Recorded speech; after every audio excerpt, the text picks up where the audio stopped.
And we are live. Hello, everybody, and welcome to Forever Rugby on Forever Sports.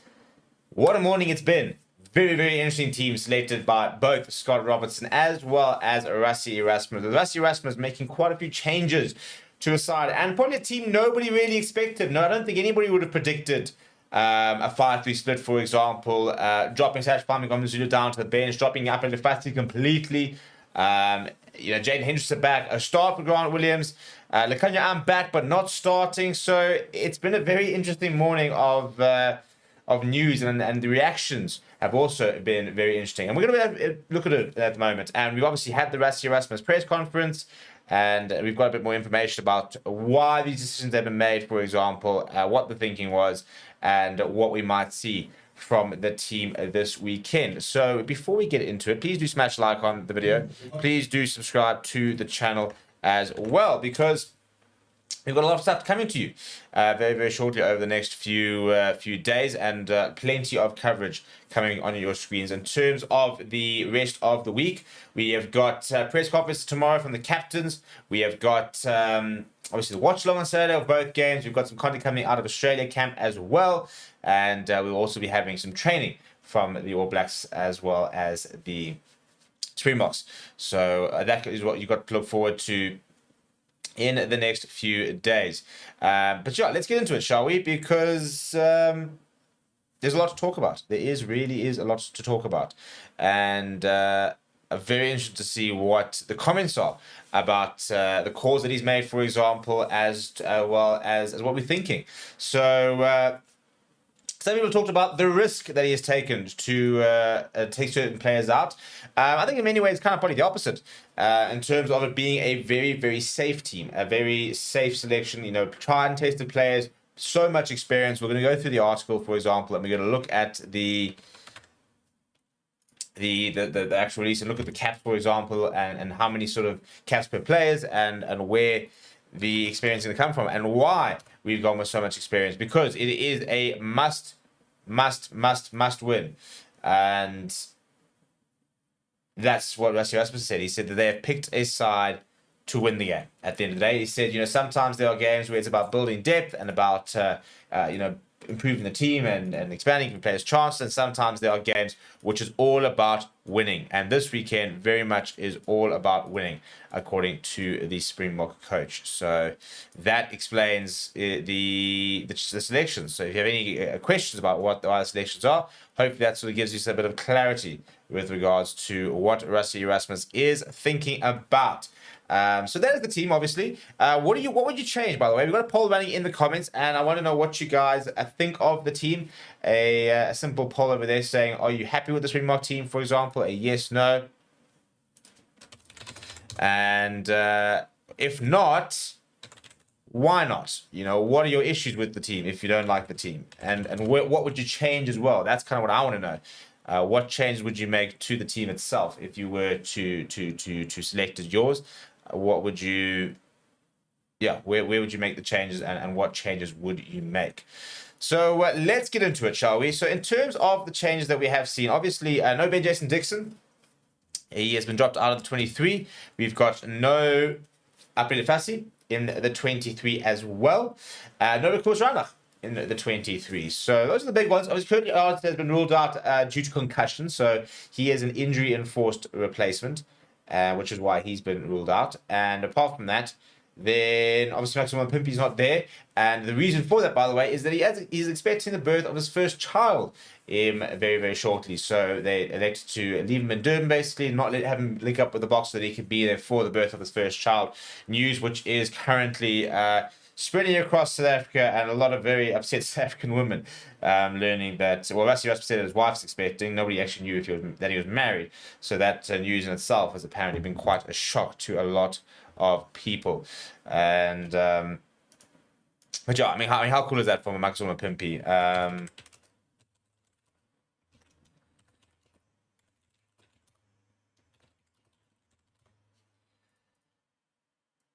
In terms of a player who, had that viral clip that RASSIE Erasmus spoke about, his, the fact that he didn't have anybody to put in his jersey, for example, that he didn't have any family. And now we're talking about one of the most loved South Africans out there, really. And he really deserves it, you know. We don't know what the situation is, whether he is married and stuff, but I really hope that he does find himself a family, build himself a future for them, for example, and has that support structure for when he retires, because that's somebody who's really come from nothing, has really worked hard to get right to the top, and deserves absolutely everything that he has worked so hard for. So all the best to him, and hopefully we'll see our Mapimpi Junior in the next few weeks. But yeah, so in terms of the team that has been selected, no change to the front row. Eben Etzebeth comes in for Ruan Nokia, comes in alongside Ruan Nokia, which was expected. For me anyway, in my British team yesterday, I had that entire pack minus Oxenchair. I thought they might use him off the bench. I had Stephen Kitsor starting. The halfback pairing is very interesting. I had Jane Henderson to start, Grant Williams to come off the bench. It is the other way around. It is only the second time that Grant Williams will start in the number 9 jersey. RASSIE actually spoke about the fact that they were very tempted to go with Jaden starting rather than Grant Williams. Because Jaden, tends to sort of, well, first of all, two things. I think Jaden's a far more tactically astute scrum half and kind of suits the beginning of the game, whereas Grant Williams adds so much impetus and speed to the game in the second half. But they really do rate Jaden Henderson very, very highly, which is why he's in the 23. Andre Pollard starting is also a very big surprise. Again, I think we're going for safety here. In terms of a tried and tested player who's been there in the biggest games, has done it year on and year out, and I think what we saw in Joburg is that this could be a very, very big game of attrition, for example, in terms of the conditions being a little bit worse than in Cape Town than you're going to see in Joburg. But so what we saw in Joburg is how important it is to take your opportunities. And that, I think, is going to be the big thing this weekend. I think we're going to try and probably be a bit more physical in terms of the team. You look at the selections, for example, Kane immediate 14, big physical presence. And because Andre Pollard's starting, kind of the general role, then we generally go with Validu starting, which is, again, the case. And then in terms of your bench, a 5-3 split's very interesting. So Malcolm Marks, Kieran Steenekamp, Vincent Koch in that front row there. Kwaka Smith and Alric Lowe are the other forward replacements. And interesting that Alric Lowe sort of seems to have gotten a step up over Marco van Staden, who could feel hard done by. I don't think he's ever really let the team down. And always on the fringes there. He was apparently, in line to start if Siya Kolisi did not manage to recover in time, but so he is. It's really good to see that he has recovered, for example, and that he will be starting and captaining this side. And then you've got Jaden Henderson, Sash Farmer, Gomez Zulu, Kanya. That's proper talent coming off the bench.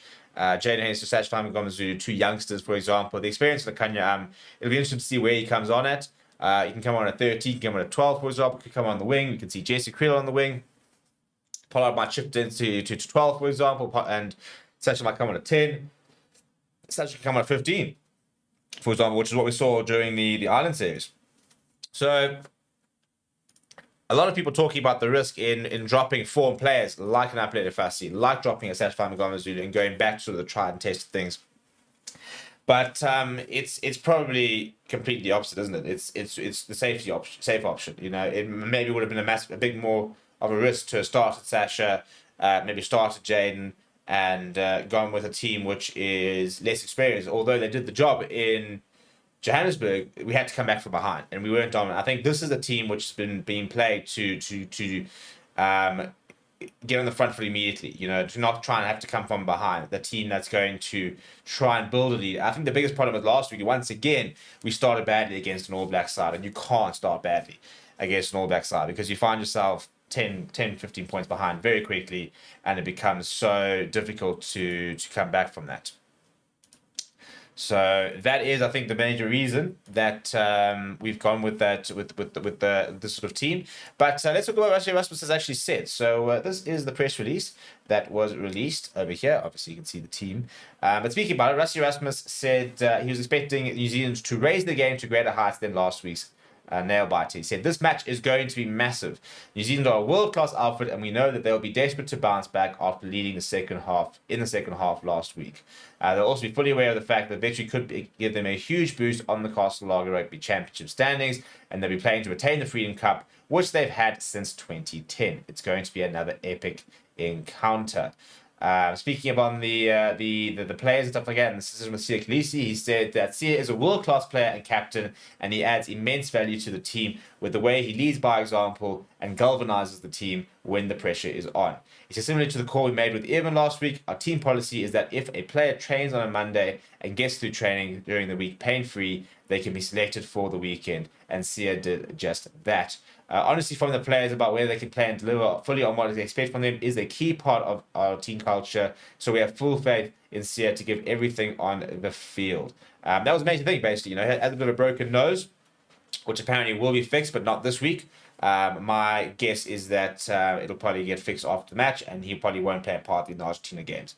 Would probably be the most likely option.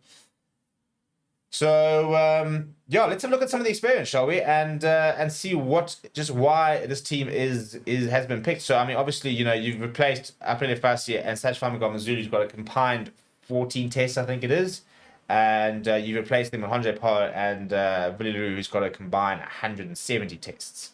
A little bit different, isn't it, in terms of the amount of experience? So Caden Moody is the most inexperienced player. The second most inexperienced player in the team with 10 caps. We were not here with just the 3 caps. Everybody else got sort of 10 plus caps. So if we look at the average caps, for example, there are 387 caps in the back line, 506 in the mornings, 242 on the bench, which means that the average caps per player in the back line is 55, the forward 63, on the bench 30. So we've gone with experience up front to try and start well, to make sure that we're kind of in the game, and maybe try and do a bit of a different sort of way than what we did previously, where we had to come from behind. Maybe this is a team which is going to hopefully build a lead and then keep the lead and go all the way, as opposed to having to try and come from behind. So in terms of some of the other stats, for example, over there we can see the centre pairing of Jesse Creel and Damien Delendi will extend their record of playing the most test matches together midfield to 33. Was previously held by Jean de Villiers and Jacques with 29. Damien Delendi and Lekanya, I think have played at the same time and played together 28 times. So if Andre Pollard gets 9 more points, he will overtake Morné Steyn and into the second time all-time point scorer. Percy McGarney currently leads with 893. I do expect Andre Pollard to probably overtake that record, although Sashfam Mngomezulu is making things a little bit more interesting over there. If Malcolm Marx were to score, he will move into 10th equal place in the all-time try scoring records with James Small. He is already the leading scorer for forwards. Chisholm Colby needs 4 points to reach 100 points, so if he scores a try, he'll get there. And Ebenet Smith moves within 1 appearance of equaling Victor Matfield's record as the most capped Springbok player. He will play the 126 test. Victor Matfield played 127, so we expect Eben to probably break that record. Maybe against in the Rugby Championship in Argentina, but I reckon they might give him the week off. And he'll definitely break it at the end of the year at the absolute latest. And Villiers is playing his 97 test, leaving him 3 appearances away from becoming the 8th Springbok to play in a century of tests. The plan is to get him to that 100 tests, where they'll then get filtered out afterwards. We'll kind of wait and see, but it is definitely the plan to get him to those that milestone. Very, very cool to see him get there. Very underrated player as Villiers, and somebody who's never really gotten his flowers. Maybe hasn't got the praise he probably deserved over the years. Let's go to some of the comments. And Matthew Lotus, somebody was talking about the fact that there's no Nicky Janssen van Vuren. Janssen van Rensburg. I said the same thing yesterday, Janssen van Rensburg. Matthew's saying there are still 2 more games against Argentina, saying he'll probably get a chance there. Craig says the 5-3 interesting. Love to see Moody back in the mix. CS saying don't see much risk. Solid experience and reliable team with some X factor coming off the bench. Spirit saying I know he was going to start. Pollard and Billy were going to start. This is a must-win game. They need the experience, and if we win, we've most likely achieved the goal of the Rugby Championship. Lorenzo saying, so territory and defensive pressure, looks like we're going back to basics. They won us 2 World Cups in a row. Jean says, if we're leading when the bench comes on, we'll win, control the pack, and the game is ours. And LJ saying, I'm looking at the All Blacks backline. I'm already giving Well, try not to repeat it on the channel, sorry. And what's your take on Kane's defense the last while? Yeah, he has been struggling a little bit, I think, since coming back from injury. I suppose it always takes a little bit of time to get going. And I think Kane is probably no different. You know, he is a world-class player on his day, and he's so young that he's only going to get better. So it's interesting to see how he goes this weekend. You know, we're only about, 2 years on, I think, from his debut, against Australia during the Rugby Championship. Sia said, we need to start well this week. We were a bit fortunate to come back from that deficit last week. It's paramount that we start well with these experienced heads before the X Factor players come on. Yasin says, no bonus points will be achieved. Goal kicking for 80 minutes straight. We don't need a bonus point, to be fair. Couldn't care less about bonus points. If we win this game, the Rugby Championship is virtually ours. Because we then go pretty far ahead of all the rest. So we win this game, for example, and we'll go to 18 points, at least. 18 points. If we win, New Zealand will be maximum 8 points. So they'll be 10 points behind us. If Argentina were to win with a bonus point, they'd go to 10 points. And they would then be 8 points behind us. So basically, Argentina can get a maximum of 20 points in total in the Rugby Championship if they were to go 5-5-5. Maximum of 20. New Zealand, for example, can get to a maximum of 21 points in the Rugby Championship. However, obviously, if we beat New Zealand, then they can't get to 21 points. So if we win this weekend, we go to 18 points. It means that then New Zealand can only get a maximum of 18 points as well. And we're playing against Argentina. So basically, we'd have to take probably 2 points from those two Argentina games, and we'd basically guarantee ourselves the Rugby Championship. That's how important this game is. So the victory is the most important thing this weekend. If we get a bonus point, we end up with 19 points, then fantastic. That means if Argentina don't win with a bonus point, we basically need 1 point from the last two matches, which I imagine we'll probably get. So yeah, we win this weekend, and that's the Rugby Championship almost wrapped up. That is the big sort of the situation and why this game is so important. And also, at the end of the day, the whole Freedom Cup thing is something we need to look at. We haven't won the Freedom Cup in many years, and that is something that needs to change. They've had it since 2010, so for 14 years they've had their hands on the Freedom Cup, and this is a huge opportunity for us to try and wrestle that back. Unfortunately, you have to go and beat the All Blacks twice. Once we do that, for example, and we got it, then we have to retain it, which means, if it's a win one and a draw, I'm pretty sure you then retain it. I think it's obviously if you win one and lose one, then you retain it. So it's a lot easier to defend it and retain the trophy than it is to actually win it outright. And also interestingly, by the way, is that this is the All Black side that has been named. And a couple of changes there. Wallace Atiti has been backed in the number 6 jersey. Quite a mobile forward for somebody his size. Mark Talea, Xavier Reese, Will Jordan in the back three. So they've gone with a very different back three. Cortes Matima is also starting. So it looks like the All Blacks are going for pace. Pace on pace on pace. And whether that means that this is maybe also what maybe the Springboks kind of expected in terms of then they picked a team that can probably slow the game down a little bit, actually. We're going to see a lot more kicking this weekend. That will be a hallmark of our game, which is why I'm almost surprised that Jade Hedge starts starting, because he is, from a tactical kicking perspective, so consistent. That is one of his main strengths. But that is an area that Grant Williams has really had to work very hard on over the past few years, and something that he's really added to as sort of his arsenal is his tactical kicking. He is a very good one these days, but for me, still probably on the same level as Jaden Hendrickson, and also in terms of game management. But very interesting to pick a sort of your fast, quick, attacking scrum off next to Hunter Pollard, who's not quite as attacking natured as a Mani Ebok is, for example, or a Sashfai Mngomezulu. I think we're going to see Mani Ebok at 10 against Argentina, probably both tests. He hasn't featured barely at all. This year he played that one game against Portugal, and that's kind of been it. So I do think we'll see him feature at 10 against Argentina for at least one of the games, if not both, which I think he deserves. He's been a very good servant to Springbok Rugby, and just because Sashfai Mngomezulu is playing well doesn't mean we need to bin him, because injuries happen, for example. You've got to build depth, and he still adds tremendous value to the Springbok side. So I do hope that we do see him a bit more in the coming months. I think he will go on the end of year tour. I don't think we're going to get rid of him anytime soon. He is such an important player for us, and he's going to keep being an important player for us for a long time.